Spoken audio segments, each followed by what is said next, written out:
안녕하세요, 캐나다 알렉스입니다. 오늘은 일요일인데 서류 작업할 게 있어서 회사에 왔는데요. 지금 세입자를 내보내려고 합니다. 지난번에도 말씀드렸는데 제가 노스 밴쿠버로 이직을 하게 되면서 출퇴근이 어려워졌어요. 그래서 그때 살고 있던 집을 렌트를 주고 저는 지금 렌트를 주고 살고 있는데 그때 받은 세입자랑 지금 거의 한 1년이 되면서 문제가 많았습니다. 그래서 내보내려고 해요. 그래서 내보내기 위한 서류 작업을 하기 위해 지금 회사에 왔고요. 방금 전에 서류 작업은 마쳤습니다. 지금 세입자한테 2달 노티스를 줬고 이거를 그 사람이 받아들였으면 좋겠어요.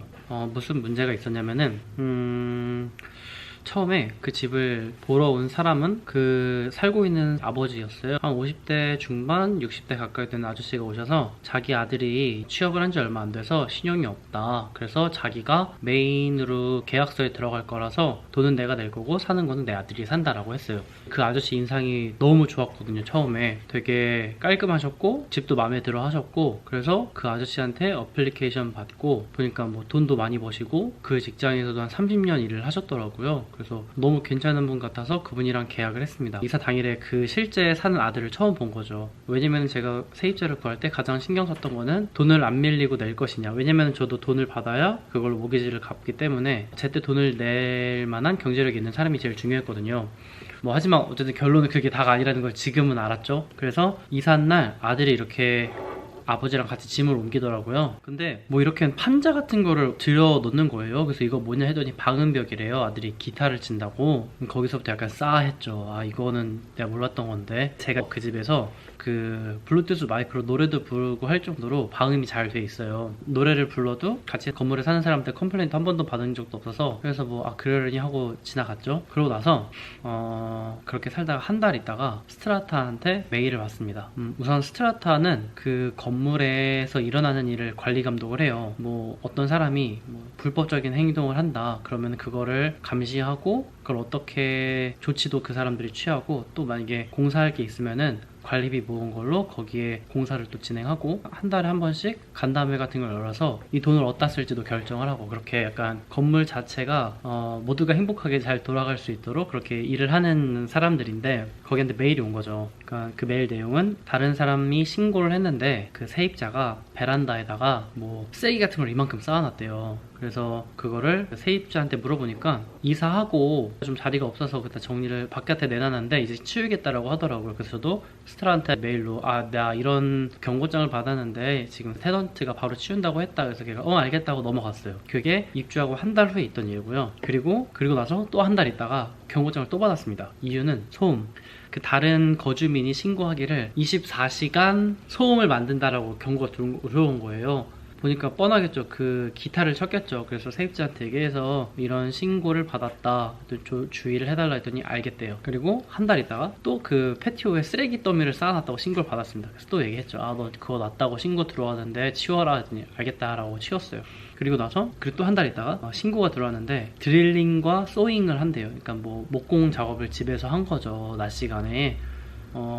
그걸로 신고가 들어왔고, 또 그 다음 달에도 또 뭔가 약간 망치질을 한다라고 신고가 들어왔어요. 그래서 이렇게 자잘하게 스트라타한테 경고장을 산지 한 반년도 안 됐는데 한 달에 한 번꼴로 이렇게 받은 거죠. 저도 약간 그게 걱정이 됐어요. 스트라타가 이런 걸로 인해서 벌금을 저한테 물 수도 있거든요. 200불, 300불. 근데 그거는 제가 또 테넌트한테 내라고 요구할 수 있긴 하지만, 그래도 어쨌든 스트라타랑 관계를 안 좋게 가져가는 건 안 좋다고 생각을 해요. 왜냐면은 제가 도움이 필요할 때도 있는데 이미지가 안 좋게 가져가는 거를 안 좋으니까 그런 게 꺼려 했었죠. 그리고 또 한번 스트라타에서 이렇게 진행하는 프로젝트 중 하나 중에 저희 천장에 그 스모크 알람 센서가 있잖아요. 그거를 1년에 한 번씩 테스트를 해야 돼요. 스트라타가 테넌트에 대한 정보를 다 갖고 있거든요. 그래서 테넌트한테 메일을 보냅니다. 이번 달에 가스 알람 그거 인스펙션 있으니까 받아라. 그러니까 몇 시부터 몇 시가 있으니까 너가 그때 집에 있어야 되고 그때 노크를 할 건데 테크니션이 그때 문을 열어줘야 된다라고 메일을 보내요. 그러면은 테넌트는 그때 집에 있거나 집에 있어야 되는 거죠. 근데 만약에 뭔가 그날 검사를 하는데 자기가 회사를 가야 된다 그러면은 스트라한테한테 연락을 해서 나 그때 출근해야 되니까 너가 우리 유닛을 아침에 좀 일찍 봐줬으면 좋겠다 라고 해도 되고, 저는 그렇게 해서 검사를 받았거든요. 근데 스트라타가 1년에 한 번만 그렇게 하는 게 아니라 1년에 몇 번 정도를 테크니션을 불러서 유닛을 돌게 해요. 왜냐면은 그 많은 유닛에 사는 사람들이 그날 다 날짜를 맞출 수 없잖아요. 그래서 테넌트가 선택권을 가질 수 있게 이번 달 아니면은 뭐 3달 뒤 이날 그렇게는 맞춰줄 수 있잖아요. 근데 스트라타가 이 몇 번의 기회를 줬음에도 불구하고 이 사람이 그걸 안 들은 거예요. 맨날 그 자리에 없었던 거죠. 그 유닛은 검사할 당시에 집을 비워둔 거야. 혹은 그냥 문을 안 열어준 거죠. 그래서 작년 11월 말인가? 11월 말에 제가 한국을 갔는데 그날 전날 메일이 온 거예요. 그 스트라타한테 야 너가 오너잖아. 너 테넌트가 여태까지 그 가스 알람 경보 검사를 한 번도 안 받았다. 근데 내일 하는데 이게 마지막이고 이번 연도에 너가 이걸 안 받으면은 자기네들은 그 시청에 이걸 보고할 수밖에 없대요. 이 유닛 검사를 안 받았다고. 그래서 너 꼭 테넌트랑테 연락해서 검사 내일 꼭 받게 해야 된다. 안 그러면 너 뭐 벌금 2,000불인가 20,000불인가를 받는다는 거죠. 그래서 저도 막 난리 난 거죠. 벌금 내기 싫으니까. 그래서 거기 살고 있는 아들한테도 연락하고 아빠한테도 연락을 해놨어요. 근데 그래서 그 검사 받을 시간이 돼서 아침에 이제 전화를 했어요. 그 아들한테 야 너 지금 잘 있지? 라고 확인을 했어요. 근데 메일이 조금 있다 오는 거예요. 스트라타한테 얘가 지금 유닛에 없다고. 무슨 말이냐, 내가 지금 걔랑 좀 전에 통화했는데. 그래서 뭐 그런 게 있었어요. 약간 she said, he said. 그러니까 테넌트는 난 집에 있었다, 그리고 스트라타는 인스펙터가 돌아왔는데 그 집이 비어 있었다라고 한 거죠. 난리가 난 거죠.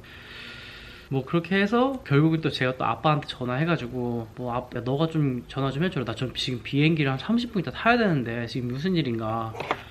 뭐 그렇게 해가지고 어찌됐든 해서 그날 검사를 받았고 벌금은 안 나게 됐습니다. 그래서 이런 문제들이 있었고, 또 하나는 그 집에 사는 애가 조금 요구하는 게 많았어요. 한 예로 어느 날 밤에 한 9시인가 10시 문자가 오는 거죠. 그 사람이 할 얘기가 자고 있는데 누군가가 자기 문을 두들기고 갔대요. 그래서 그 소리에 깨서 나가봤더니 아무도 없었고, 그리고 또 뭔가 약간 그 복도를 지나가는데 사람들이 좀 이상하게 쳐다보고 그런 게 있대요. 자기를 그렇게 쳐다본대요. 근데 뭔가 좀 이상하잖아요. 약간 조금 무섭잖아요.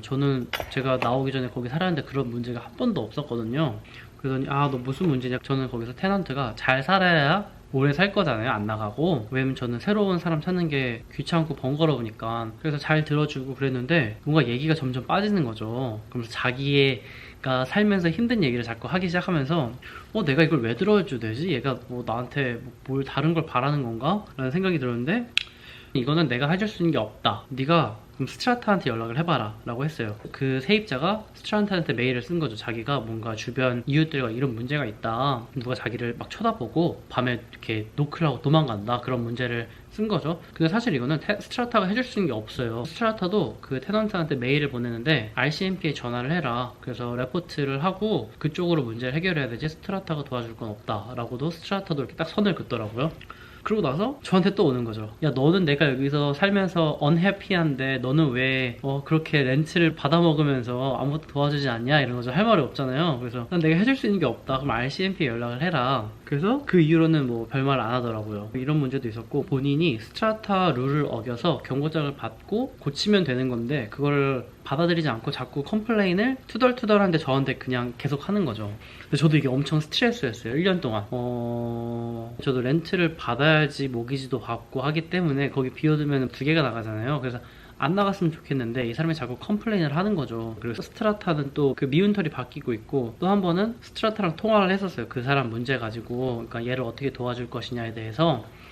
그랬더니 그 스트라타 매니저가 약간 제가 이런 상황인 걸 알잖아요. 그 약간 아주머니 되는 분인데, 너가 만약에 그 애를 내보내고 싶으면 스트라타도 도와줄 수 있다고 하더라고요. 그러니까 스트라타가 뭐 이렇게 위원회가 열리는데 뭐 이런 테넌트가 있고 하면은 약간 그 랜드로드한테 내보내라는 걸 권하라는 뭐 그런 걸 할 수 있나 봐요. 그래서 너가 도움이 필요하면은 얘기를 해라 라고 얘기를 했었고요. 그래서 사실 어제 밤에 9시인가 10시에 문자가 왔습니다. 또 사는데 불편한 걸 저한테 문자를 보낸 거죠. 근데 저는 딱 그걸 듣자마자, 그러니까 매번 문자를 받으면 그날은 망쳐요. 낮에 받으면은 회사에서는 집중도 잘 안 되고, 어제 밤에도 딱 그걸 딱 문자를 받는 순간 기분이 안 좋은 거예요. 이걸 또 어떻게 해야 되나, 얘기를 또 어떻게 해야 되나.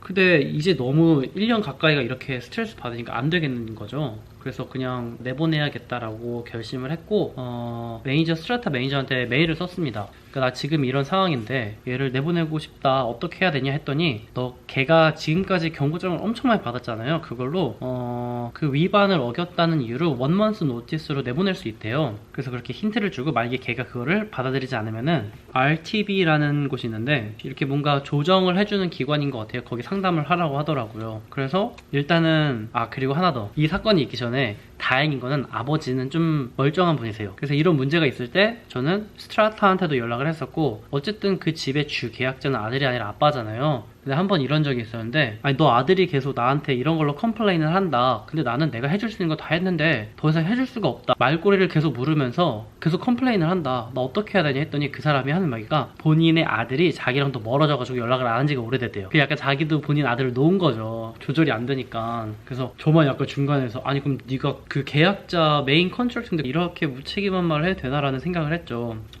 그러다가 오케이 알겠어. 그리고 저 혼자 그 아들을 이렇게 상대했었죠, 몇 개월을. 그러다가 2달 전쯤에 아저씨한테 연락이 왔는데 계약을 그냥 1년만 하고 자기는 돈을 더 안 내주겠다라고 하더라고요. 왜냐면은 아들이 말을 너무 안 들으니까 렌트비 내주기 싫은 거죠.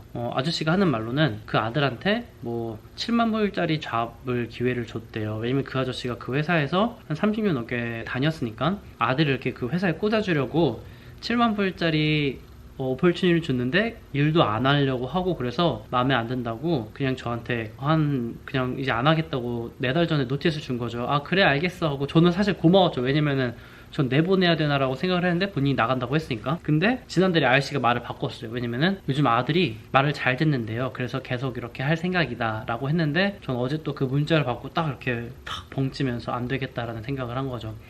그래서 스트라타가 매니저가 얘기한 거는 한 달 노티스를 줄 수 있다고 하더라고요. 그래서 웹사이트 검색을 해보니까 한 달 노티스, 2달 노티스 이렇게 종류가 있어요. 만약에 세입자가 렌트비를 안 냈거나 불법적인 행위를 했다던가 뭔가 이렇게 좀 심각한 경우는 한 달 만에 노티스를 주고 내보낼 수도 있고 그렇지 않은 경우는 2달로 가더라고요. 그냥 제가 메일 주느니 아저씨한테 한번 얘기하는 게 나았다. 내가 너한테 다 얘기하진 않았지만 나한테 되게 컴플레인을 많이 했고 나는 너무 힘들다 이게 힘들다. 그래서 더 이상 얘를 상대할 수가 없다라고 하고 그래서 너가 다시 더 살겠다고 마음을 바꿨지만 그걸 좀 다시 바꿨으면 좋겠다. 나가줬으면 좋겠다라고 문자로 좋게 얘기를 했더니 아저씨가 미안하다. 그러면은 그 계약을 그냥 거기까지만 하겠다라고 하더라고요. 그래서 그냥 끝났죠. 그래서 근데 아저씨가 그래도 뭔가 이렇게 절차를 따르자 해가지고 너가 나한테 그런 레터를 써줬으면 좋겠다라고 하더라고요. 왜냐면 그걸 그 아들한테도 보여주고 싶은가 봐요. 너가 어떻게 했는지에 대해서. 그래서 회사 나왔고 이렇게 서류 작성했습니다. 그래서 지금까지 걔가 저질렀던 만행들에 대해서 이렇게 썼고 이거를 조금 전에 아저씨한테 보내드렸어요. 그래서 아저씨가 그거 가지고 아들이랑 얘기해서 이제 나갈 것 같습니다. 아저씨한테 이런 문자를 보내고 나서 아들한테 문자가 왔는데 먼저 저한테 욕 한 바가지를 문자로 보냈습니다. 근데 사실 저는 욕 먹은 건 별로 기분 안 나쁘고 다음에 세입자 찾는 게 챌린지죠. 저는 뭔가 약간 그런 거 있잖아요. 캐나다 와서 한인들은 한인들끼리 뭉치는 그런 게 좀 있잖아요. 그래서 오히려 뭔가 더 기회나 다른 것들에 대해서 한국인 커뮤니티 안에만 있으면 뭔가 제한적이다라는 생각이 들어서 세입자를 구할 때 저는 크래그리스트에 외국인도 상관없이 받았거든요. 근데 이번 경험을 토대로 외국인은 안 될 것 같아요. 저는 안 되겠습니다. 한국인이 최고인 것 같습니다. 그래서 이번 주에 이런 일이 있었습니다. 다음에 만나는 분이랑은 이런 일이 없었으면 좋겠습니다.